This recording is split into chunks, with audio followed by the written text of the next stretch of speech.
Hi, my name is Leslie Lehnhoff and I teach here at Renton Technical College in Allied Health and Basic Studies. I actually teach a number of different courses, but in all of my teaching I have discovered something very interesting about including the students in the process of actually teaching to each other.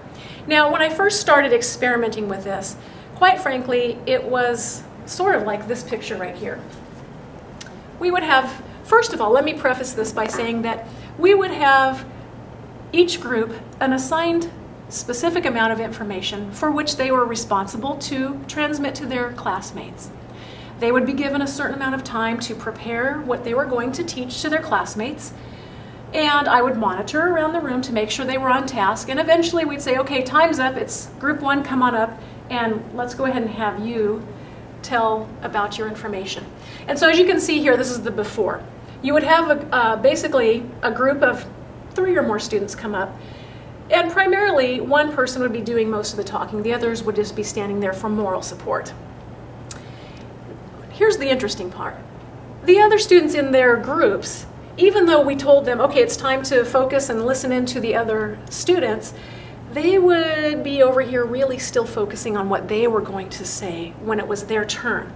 And ultimately, this got to be a rather frustrating point because it turned out that they really weren't listening to the other classmates. And when it came time for the test, this was the lecture on that material, and yet they were focused on only their piece. They weren't paying attention to their classmates' presentations. So I decided we need to change this up.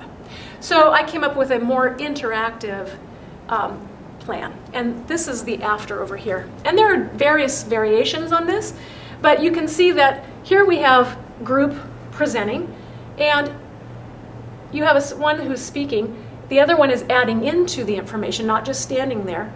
And the third person is actually at the whiteboard writing down the symptoms to whatever they're talking about. Furthermore, we've challenged now, we changed it up, by the way. Instead of just going through and saying amyotrophic lateral sclerosis is characterized by blah, blah, blah, they've been prompted by the teacher to create a scenario where, in fact, they're giving the characteristics of the disease but not the name.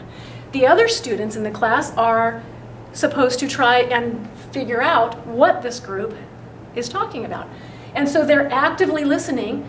The other groups are actively listening, but they're standing at each end of the room on the whiteboard, and they're taking notes on the whiteboard, trying to figure out based on the context clues what this presenting group is saying.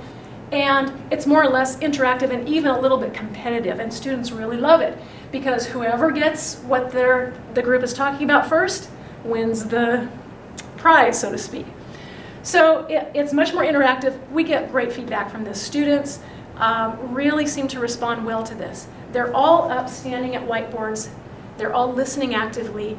And the proof is that when they take their tests, it shows that they were actually actively listening and responding in real time. This, of course, can be adapted to just about any field that you're teaching in.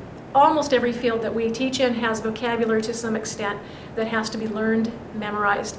And I think that this is a great way for students to actively engage and really be the teachers of each other in the classroom.